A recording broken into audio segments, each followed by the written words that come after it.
만나면 좋은 친구 MBC. 하이제킹이라는 단어를 알고 계십니까? 하이제킹, 비행기를 공중에서 납치하는 것이라고 하던데요. 50년 전에 실제로 우리 강원도에서 이 하이제킹이 있었습니다. 그 실제 있었던 일을 영화로 만들었다고 하던데요. 자, 그 영화 어떤 영화인지 미리 저와 함께 만나보시죠. 지금부터 이 비행기 이북 간다.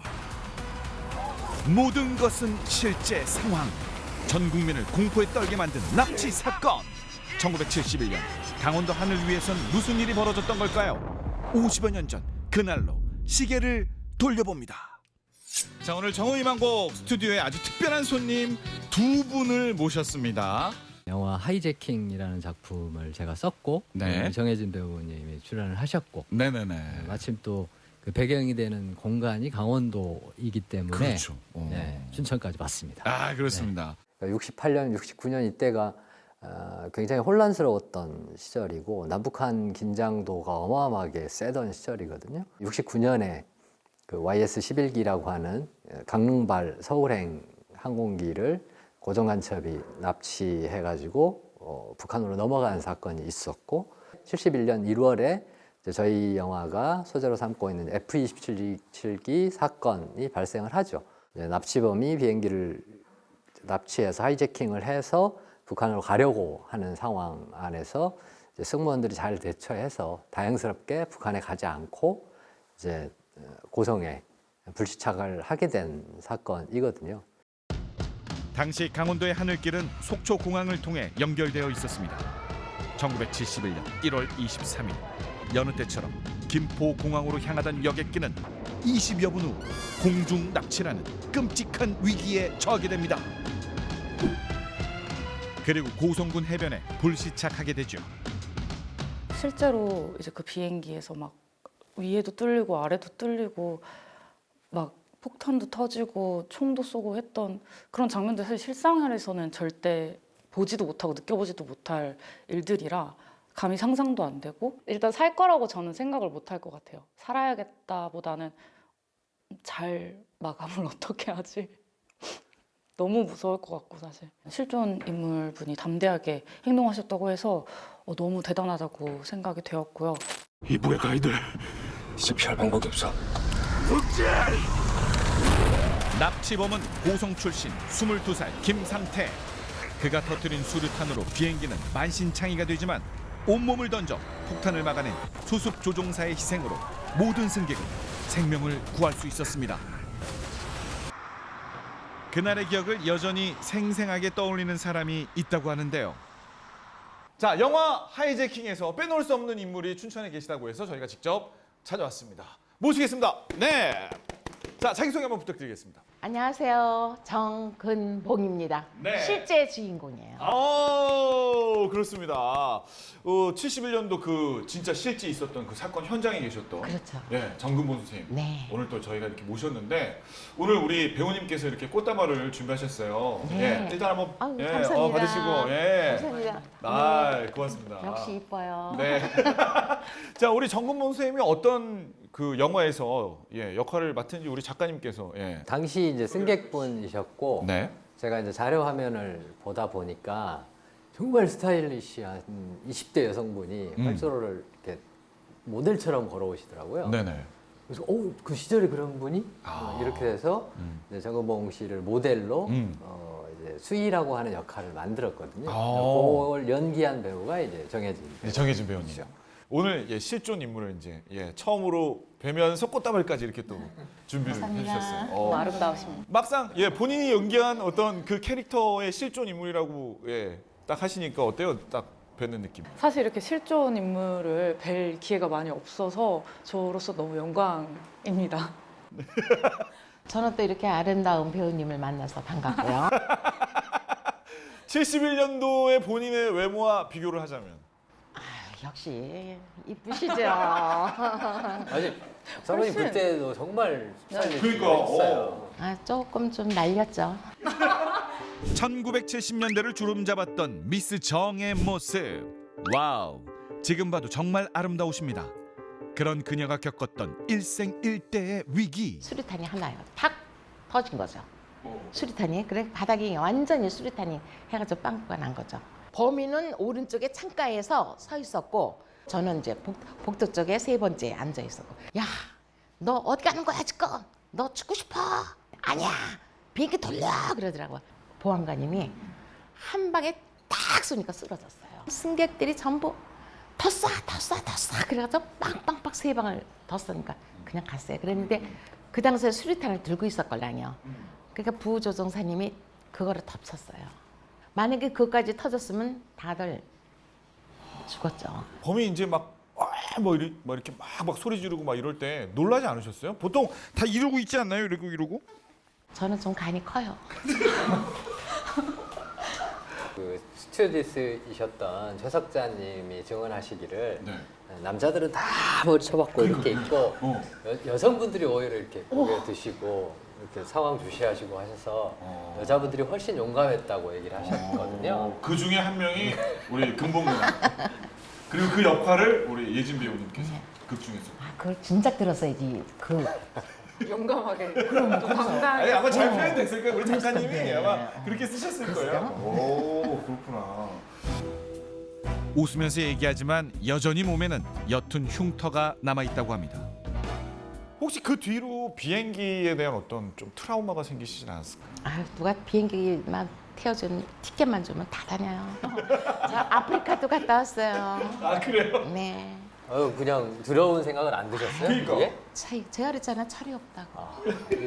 굉장히 강하시네요. 우리 금봉이 누나의 이런 모습이 그게 어떻게 잘 반영이 됐나요? 너무 잘 배우님? 녹아들어서 네. 심지어 이제 시나리오 상에는 아름다운 수위로 나오거든요.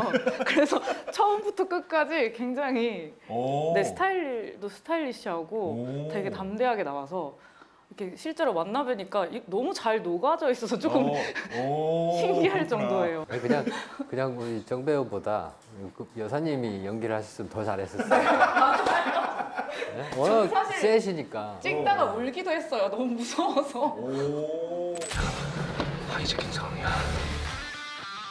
연기하다 눈물을 쏟을 만큼 실제 상황처럼 몰입했다는 정상급 배우들의 열연. 정확한 고증을 통해 과거를 그대로 재현하고 첨단 기술이 접목된 세트를 제작해 아찔했던 당시 현장을 스크린에 200% 담아낸 영화 제작진. 극장에서 만나게 될 이 모든 장면들이 강원도 하늘 위에서 벌어졌던 일이라는 점. 자칫 세월에 묻혀 잊힐 뻔한 당시 소시민들의 강인한 의지와 삶의 모습이 다시 한번 이 시대의 우리에게 큰 울림을 주리라 기대됩니다. 같이 마음 졸이고 한편으로 또 응원을 하기도 하고 또 함께 마음을 나눌 수 있는 작품이 됐으면 좋겠습니다. 이 비행기 속에서 함께 타 있다는 느낌을 받으셨으면 좋겠다는 생각도 했고요. 그냥 정신없이 달리기. 굉장히 쫀득쫀득하게 정말 긴장감 넘치게 보실 수 있는 영화가 아닌가. 아픈 역사의 상처를 어루만져주는 영화. 영화 하이제킹 많이 사랑해주세요. 사랑해주세요.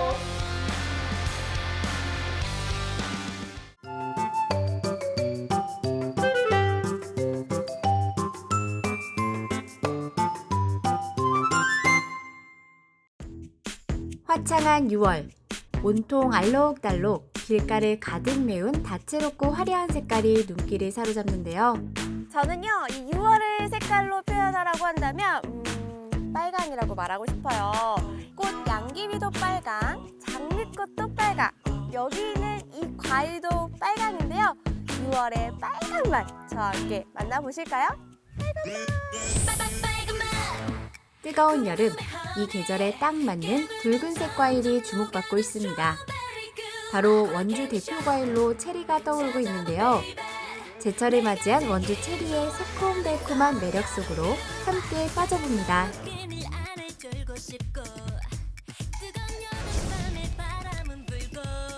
한여름, 이 시기에 원주에서 만날 수 있는 대표 작물을 찾아 황구면 한 농장을 찾았습니다. 농가에서 방문객들이 수확의 한창인데요. 체리 많이 주세요. 고사리같이 귀여운 손에 체리가 한 움큼이죠. 오늘 아이들과 함께 오셨나 봐요. 네. 어떻게 여기까지 오셨어요? 아, 주말이면 아이들이랑 어떤 체험이 있는지 이제 찾아보는 편인데 여기 체리 따기 체험이 있다고 해서 춘천에서 놀러 왔어요. 네. 마트에 가면 체리가 있는데 거의 수입산 체리잖아요. 근데 국산 체리가 있다는 사실을 듣고 와봤는데 먹어보니까 국산 체리라 그런지 훨씬 더 맛있더라고요. 수입산이 주를 이루는 체리지만 국내산 체리도 늘고 있는데요. 10년 전부턴 원주를 비롯한 중부지방에서도 재배가 시작됐죠. 원주에서 처음 체리를 재배한 이기철 안현숙 부부는 원래 농사를 전문으로 하던 분들은 아니었는데요. 지금은 이렇게 체리를 무럭무럭 잘 키워내고 있습니다. 두 분은 일하시면서 이렇게 주렁주렁 달린 이 체리를 보기만 해도 기분이 좋으실 것 같아요. 아주 행복하답니다. 아, 진짜요? 아니 근데 언제부터 이 체리 농사를 지셨어요? 예, 한 2014년도니까 지금부터 한 10년 정도 됐습니다. 근데 몰랐어요. 사실 어떤 거를 먹으면 건강해질까 하는 건강한 먹거리 생각해 보니까 아, 이 체리가 눈에 들어오더라고요. 근데 과연 이게 여기 원주가 될까 했는데 농업기술센터에서 이렇게 추천해 주셨는데 다행히 잘 자라고 있어요. 예. 남편 퇴직 후 서리태와 깨 농사를 시도했지만 번번이 실패를 한 부부. 그러다 원주 농업기술센터의 소개로 체리 재배를 시작했는데요. 이 원주 체리가 요즘에 떠오르고 있는 인기가 많아지고 있는 또 과일이라고 들었어요. 네. 맞나요? 맞습니다. 최근 소비가 급증하고 있는 체리가 농가 소득 작물로서의 전망이 높기 때문에 또한 원주 기후가 체리 재배에 적합하다고 판단이 돼서 원주 지역 특화 품목으로 육성을 하고 있습니다. 원주 체리는 치약산이 있기 때문에 주야간 일교차가 크기 때문에 다른 지역에 비해서 착색이 잘 되고 식미감이 단단하기 때문에 또한 당도가 높아서 품질이 우수합니다. 체리 농사에 성공했지만 그간 우여곡절도 참 많았습니다. 체리를 재배하는 데 성공한 건 10년 동안 무수히 많은 노력을 해왔기에 가능한 일이었죠. 조금 저희는 반신 많이 하기는 했어요. 이게 여기에 맞을까. 그리고 실제 여기에 체리를 농사를 짓는 건 저희가 처음 시작하는 초창기이기 때문에 저희가 생각하는 것보다 힘들었지만 결과물이 좋아서 너무 좋죠, 저희들은. 부부는 체리 수확과 판매뿐 아니라 방문객들에게 체리 따기 체험까지 진행하면서 더 많은 지역민들에게 체리를 알리고 있는데요.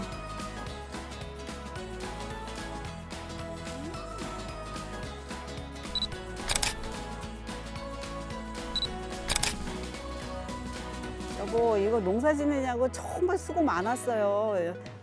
사랑합니다. 부부의 사랑에 달콤한 체리가 더욱 잘 익어갑니다.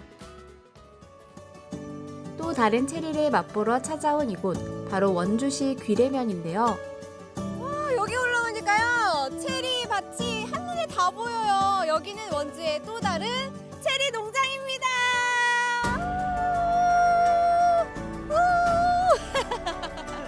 풍성한 체리나무가 줄지어 섰습니다. 올해는 날씨 온도 따라 체리 작황이 유독 좋은데요. 와, 이 체리가요. 진짜 알이 굵고 반짝반짝 윤이 나요. 예.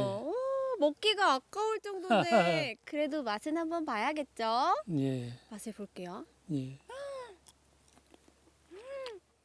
엄청 달아요. 예. 이게 종류별로 약간 맛이 좀 다른 것 같아요. 아까 그 주황색은 좀 새콤달콤한 맛이었다면 예. 검붉은색의 이 체리는 당도가 조금 더 단맛이 강한? 예. 품종마다 다 틀리죠. 음. 신맛하고 단맛하고 다 틀려요. 와, 그리고 입안에서 이 상큼한 과즙이 팡팡 터지는 게 기분이 너무 좋은데요? 예. 올해는 뭐 냉해도 안 오고 그래갖고 작황이 엄청 좋아요. 주황빛의 체리는 선발좌 등급. 좀 더 검붉은색의 이 체리는 타이톤이라는 체리로 종류가 다른데요. 각각의 매력은 달라도 자꾸만 끌리는 맛인 건 매한가지죠. 체리는 이제 노컬푸드로도 아침에 나가고 이제 또 학교 급식으로도 들어갈 수가 있어요. 누콜에서도 뭐 갖다 놓으면 하루에 거진 다 나가요. 그게. 50년 동안 농사를 지은 김홍렬 씨. 그동안 안 해본 농사가 없는데요. 그러다 체리 농사를 시작해 점차 자리를 잡았죠. 체리를 수확한 후 해야 할 일은 소비자들을 찾아가는 일인데요. 상한 체리가 없는지 체리 상태를 살펴가며 돋보기 보듯 좋은 상태의 체리를 골라냅니다.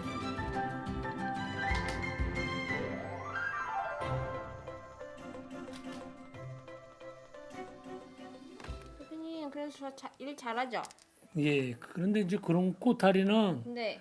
따서 넣으세요. 이런 거는 아. 이렇게 따서 넣으라. 아 저는 일부러 이렇게 두 개 달려 있는 게 예뻐가지고 넣는 건데 이러면 안 돼요? 다른 체리에 상처를 줄 수 있기에 꼭지는 반드시 분리해 포장해야 하죠. 누가 봐도 예쁘잖아요. 안 그래요? 김홍렬 씨에게 체리란 눈에 넣어도 안 아플 만큼 어여쁜 딸과 같은 존재죠. 체리 수확과 포장을 끝마치고 지역 로컬푸드 직매장으로 향했는데요. 체리를 손꼽아 기다리는 소비자들에게 맛있는 체리를 선보이기 위해서입니다. 원주 체리는 5월 첫 출하를 선보이는데 이 무렵 가장 맛있기 때문이죠. 맛있네요. 더 안전하고 수입이 아니니까 더 많이 사 먹게 될 것 같아요. 저희가 생산은 얼마든지 많이 할 테니까 체리 많은 이용 바랍니다. 네, 달콤하고 맛있는 원주 체리 많이 사랑해주세요. 원주에서 입소문을 타고 인기 과일로 떠오르고 있는 체리. 올해 이 체리의 여름 맛에 여러분도 푹 빠져보면 어떨까요?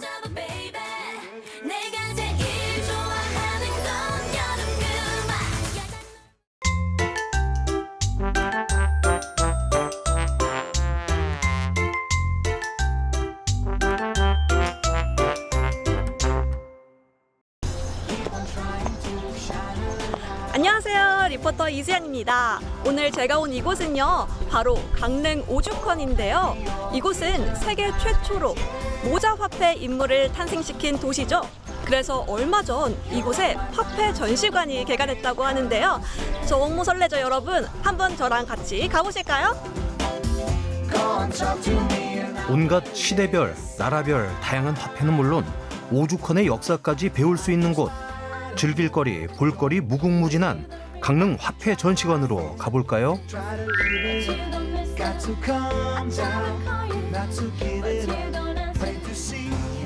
이곳은 강릉시 오죽헌 내부에 있는 강릉 화폐 전시관입니다. 안녕하세요. 안녕하세요. 저 오늘 이곳 처음 와봤는데 여기 어떤데요? 와, 너무 멋있다. 여기는 오죽헌과 관련된 이야기를 움직이는 조형물인 오토마타로 구현한 공간입니다. 들어서자마자 시선을 뺏는 조형물은 신사임당과 율곡 이이의 탄생설화와 관련된 이야기를 비롯해 화폐의 가치를 표현했다고 합니다. 우와, 너무 신기해요. 그러면 이 공간 말고 다른 공간도 많이 있는 것 같은데 한번 들어가서 볼 수 있을까요? 네, 저를 따라가시죠. 네, 감사합니다. 같이 가요. 강릉 화폐 전시관은 세계 최초 모자 화폐의 주인공이 탄생한 오죽헌을 모티브로 화폐의 역사와 미디어 아트가 전시된 공간입니다. 강릉 화폐 전시관은 화폐의 가치와 의미를 현대적 감각으로 담아서 실물 화폐와 미디어 콘텐츠, 예술 작품, 체험 공간으로 구성되어 있습니다. 전체적으로 로비 공간, 화폐의 역, 예술의 혼, 화폐의 길, 기획 전시실 5개의 공간으로 구성되어 있습니다. 이쪽은 우와, 여기는 어떤 공간인가요? 네, 이곳은 이제 우리나라 실물 화폐가 전시되어 있는 공간입니다. 아, 역사별로 이렇게. 이곳에서는 고려시대부터 지금까지 역사의 흐름에 따라 변화하는 화폐를 한눈에 볼 수 있답니다. 우와, 여기 화폐가 진짜 많은데요. 뒤에 주화도 보이고 여기 제가 눈여겨봐야 할 그런 화폐가 있을까요? 이것은 고려시대부터의 화폐를 시대별로 구성한 공간입니다. 고려시대부터 정말 있네요. 고려시대에는 동전만 있고 점점점 지폐가 있는 모습이 보이는데요. 너무 신기하다. 오늘 제가 오면서 얘기 들었던 그 모자 화폐 주인공의 영정 사진까지 있네요. 네, 여기가 이 영정 사진이 네. 그 현재 이제 102 선생님과 사임당 선생님의 이제 표준 영정이 되겠습니다. 아, 표준 영정. 그럼 실제로 이렇게 생기셨다고 볼 수도 있을까요? 얼른 넘어가죠. 그럼 여기는 뭘 할 수 있는 공간인가요? 지금 엄청 재밌어 보이는데요? 여기는 나만의 화폐를 만들어보는 체험 코너입니다. 한번 실제로 해보실까요? 네. 이곳에서는 세상에 하나뿐인 나만의 화폐를 만들어 볼 수 있는데요. 종이를 고르고 종이 위에 도장을 찍어 예쁘게 꾸며줍니다. 돈이니만큼 잊지 말고 금액도 표시해줘야 하죠. 끝으로 홀로그램 스티커를 붙여주면 완성. 아무 데나 붙이면 되나요? 그럼 저는 여기 상단에 이거 방금 제가 만든 5만 원권인데요. 강릉 단오제에선 쓸 수 없고요. 그래도 예쁘게 5만 원권 한번 만들어 봤습니다. 이렇게 마무리에 홀로그램까지 한번 박아봤어요. 어떤가요? 다음은 이제 그 화폐의 과학적 원리를 적용한 코너가 되겠고요. 위조 화폐를 확인할 수 있는 그런 코너가 있습니다. 네, 제가 한번 진짜 화폐를 한번 꺼내보겠습니다. 네. 네, 감사합니다. 자신의 소유한 지폐를 지폐가 진짜이고 가짜인지 확인해보세요. 잠시만요. 화폐에는 특수관리와 숨은 문양 등 과학적 원리가 많이 적용되어 있습니다. 그래서 이렇게 하면은 글자가 안 보였는데 다시 넣으니까 글자가 보이고 이거 신기한데요? 그러면 제가 만든 돈도 한번 이 자리에 넣어서 가짜인지 아니면 제가 진짜 단오제에서 쓸 수 있는지 한번 넣어볼게요. 이렇게 넣으면 아무것도 안 보이는데요? 뒤에 보이는 지금 저 그림, 저건 뭔가요? 여기는 세계 최초 모자 화폐 이야기를 구현한 공간입니다. 지금 보시면 영상이 처음에 구현되기 시작할 때 이제 관람객이 오셔서 이제 동작 감시 센서에 의해서 손을 흔드시면 그 초충도가 그려지게 되고요. 그 초충도가 그려지고 1분 후에 그 모자 화폐가 선정된 이야기가 영상이 나옵니다. 배운 대로 화면 앞에서 열심히 손을 흔들어 봅니다. 이수연 리포터의 움직임에 반응해 초충도가 그려지네요.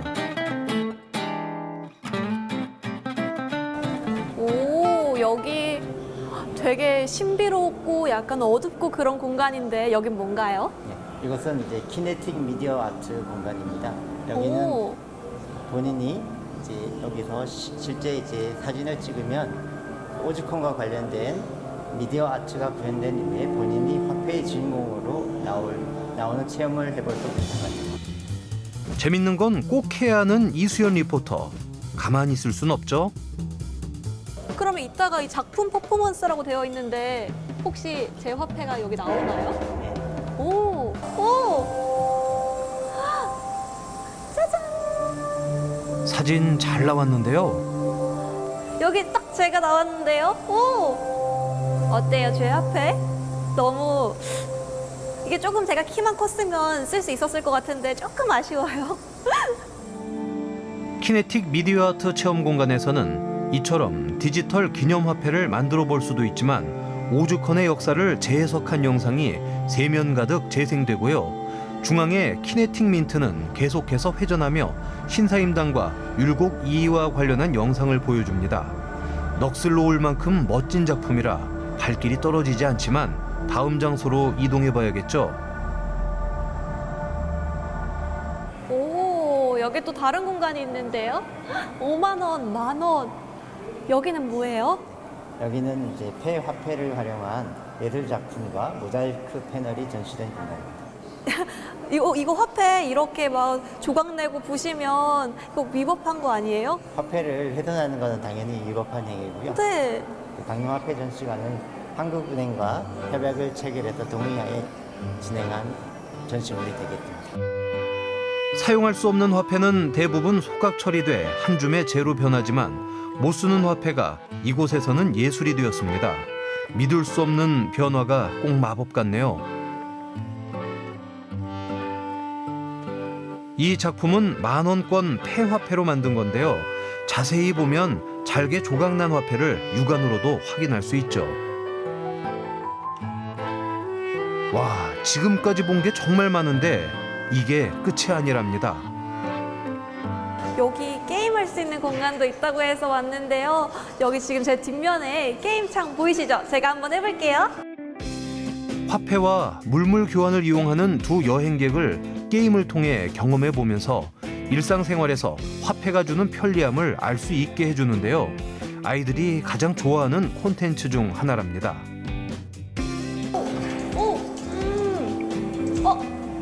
여러분, 게임이 너무 재밌어서 제가 너무 즐겼죠. 여기 말고도 재밌는 곳 더 많으니까 제가 또 소개시키러 가볼게요. 가시죠. 화폐하면 쉽게 말해 돈을 가장 먼저 떠올리곤 하지만 뜻깊은 사건이나 행사를 기념해 만드는 화폐인 기념주화도 있습니다. 기획 전시실에는 2018 평창 동계올림픽 대회 기념주화를 비롯 세계 각국의 기념주화가 전시되어 있습니다. 자, 마지막 기획 전시실까지 알차게 둘러보았는데요. 오늘 화폐전 시간에 와서 게임도 하고 다양한 화폐도 보면서 너무너무 즐거운 시간 보냈는데요. 온 가족이서 오시면 더 즐거운 시간 만드실 것 같습니다. 꼭 놀러 오세요.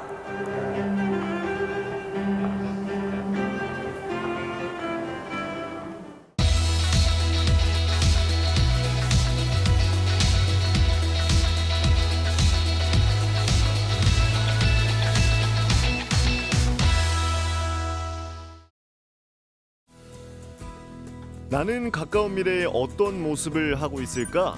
열정 가득한 눈빛으로 자신의 꿈을 이야기하는 학생들, 그리고 한 발 앞서 같은 꿈을 이룬 선배들의 힘있는 조언.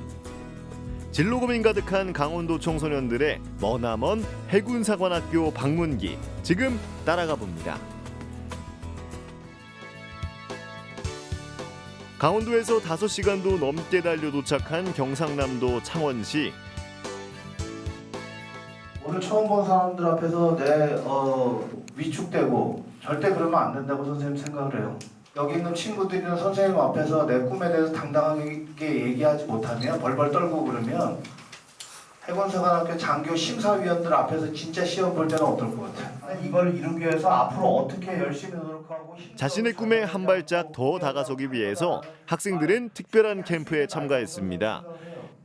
강원도 학생들 중에서 사관학교에 진학을 희망하는 학생들이 있습니다. 우리가 특별히 모집을 해서 해군사관학교에 견학을 와서 사관생들과 함께 진학에 대한 얘기를 나누면서 자신의 꿈을 구체화시키는 그러한 프로그램입니다. 중학교 3학년부터 고등학교 2학년까지 한창 진로를 고민하고 본격적으로 방향을 잡아갈 시기, 학생들은 내가 왜 해군 장교가 되고 싶은지 또래들 앞에서 발표를 하면서 한 번 더 자신의 마음을 가다듬어 봅니다. 꿈과 도전, 왜 사관학교에 지원하게 됐는지, 또 그 지원을 위해서 자기가 어떤 구체적인 노력을 할 것인지 다시 한번 자기의 목표를 위해서 다짐하는 시간, 준비하는 시간으로서 저희들이 마련하게 되었습니다. 그 외에 저희 할머니께서 해녀라는 사실과 할아버지께서도 배를 운영하셨다는 사실이 있습니다. 해군이라는 새로운 도전을 하기 위해서이고, 두 번째는 앞으로의 미래를 보장받기 위해서. 멋집니다. 군인이라는 직업이 주는 멋짐도 있지만 해상만이 갖고 있는 멋짐도 충분히 있고, 저희 할아버지께서도 월남전에 참전하셨는데 그 해군으로 참전을 하셨다는 걸 듣고 좀 대해군 시대라는 그 해군사관학교 그 선배님이 쓰신 책이 있어요. 특히 우리나라는 삼면이 바다로 돼 있잖아요. 그래서 육지보다 마냥 어리게만 봤는데 나름 저마다 타당한 지원 이유와 확고한 의지를 지닌 학생들. 어떻게 하면 해군 장교가 될 수 있는지 일찌감치 조사도 많이 온 것 같네요. 일반적인 대학 입시와는 조금 다른 길. 지원 동기 같은 거 작성하면서 해군사관학교 모집 요강을 봤는데 되게 멋있다고 생각해서 지원하게 됐던 것 같아요. 수업 자체가 다른 일반 대학교랑은 많이 다르다 보니까 다양한 교과목이어서 되게 관심을 가지게 됐던 것 같아요. 일단 사관생도들이랑 대화하는 시간이 있다고 하는데 거기서 제가 궁금한 점들을 많이 여쭤보고 싶고 실제는 어떤지 한번 둘러보고 싶어요. 다음날 아침 드디어 꿈에 그리던 해군사관학교를 직접 찾아갑니다. 두근두근 설레는 발걸음. 자, 이제 정면에서 왼쪽으로 나타납니다. 이순신 장군님이 거북이 등껍질 위에 올라 계시는 이순신 회전교차로. 한국전쟁 당시 세워진 대한민국 최초의 이순신 동상이 있는 곳. 비로소 해군의 고장에 왔다는 느낌이 들기 시작하는데요. 이순신 동상 못지않게 학생들이 카메라에 열심히 담은 풍경은 바로 꿈에 그리던 그곳입니다. 실제로 보니까 되게 신기한 것 같고 실제로 제가 해군사관학교에 입학하기 전에 견학을 가본다는 게 신기한 것 같아요. 해군사관학교 다들 처음이시죠? 네. 강원도에서 찾아온 학생들을 위해서 특별한 생도들이 마중 나왔다고 하는데요. 생도들 같은 경우는 지금 특별히 강원도 출신.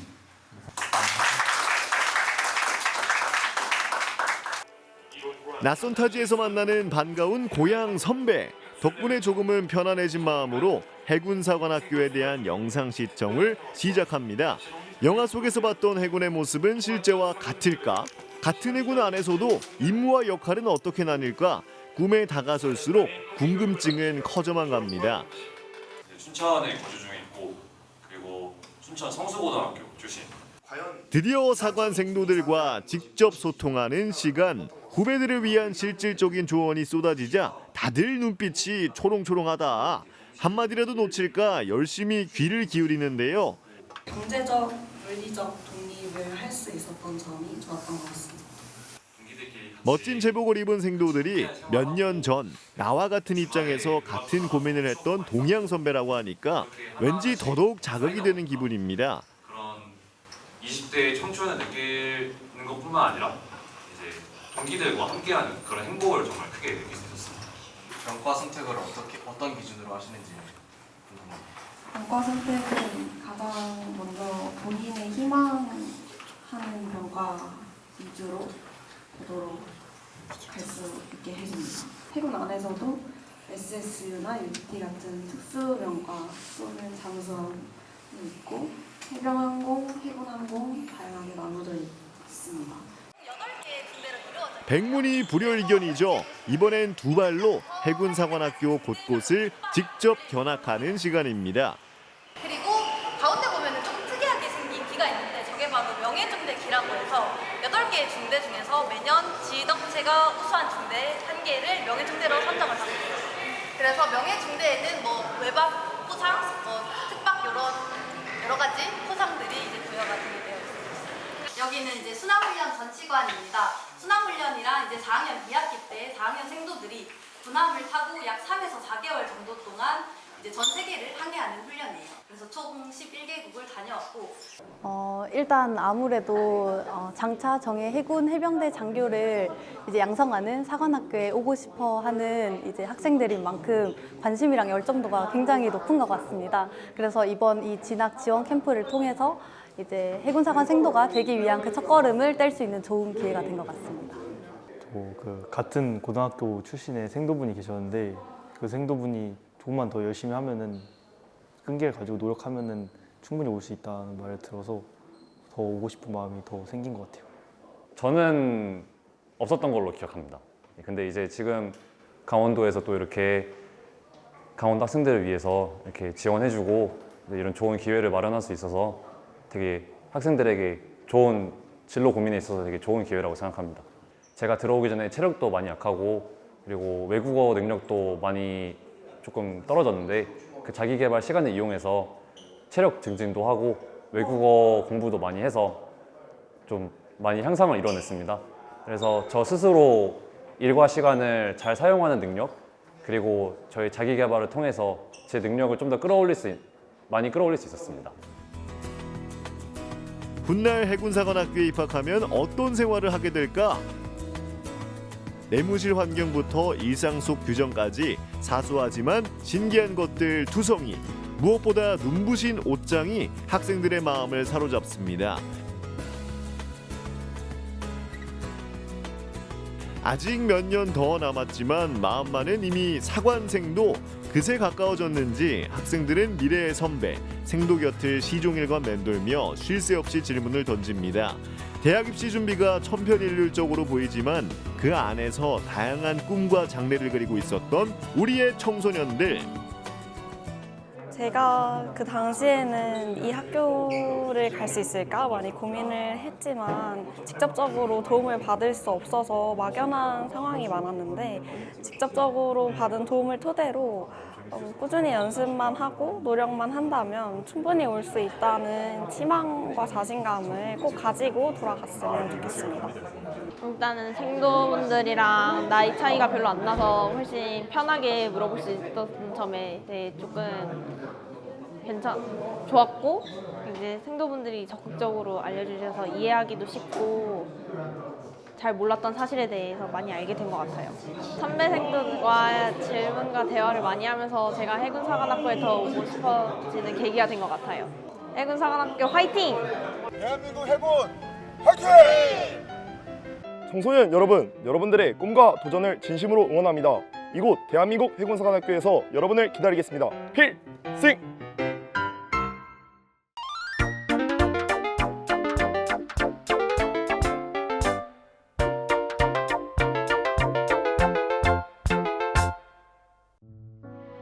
녹음이 짙게 물든 삼척시 도계읍 탄광촌이라 불리는 곳이죠.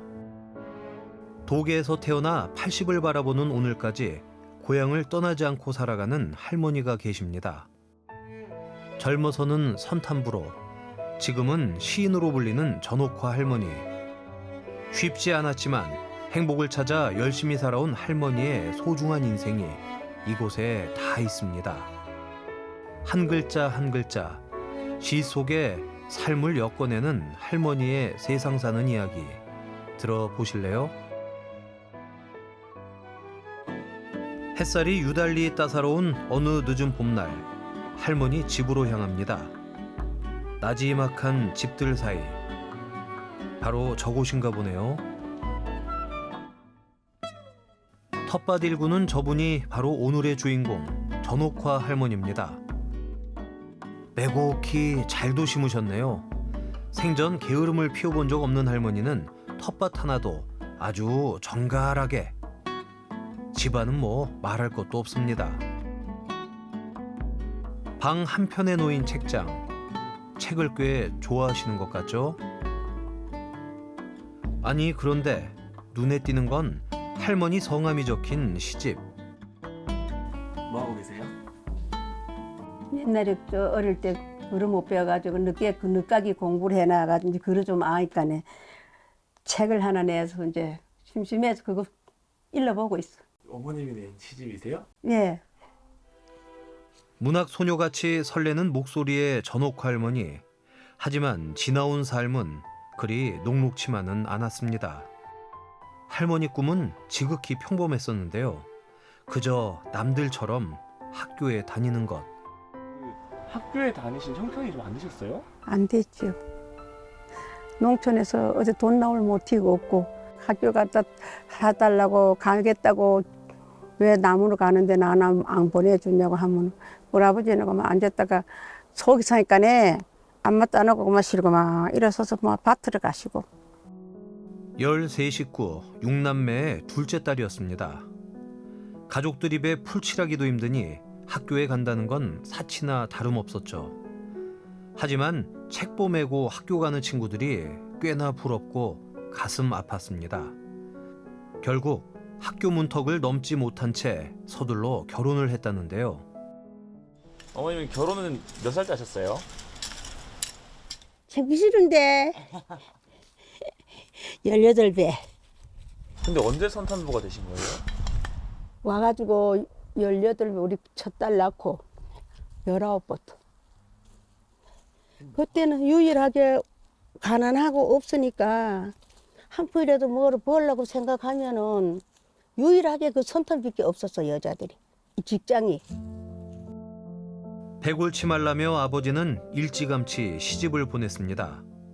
하지만 기대와는 달리 가난을 떼놓지는 못했는데요. 첫 딸을 낳고 석 달 뒤부터 탄광 선탐부로 일한 경험은 훗날 한 편의 시가 되었더랬죠.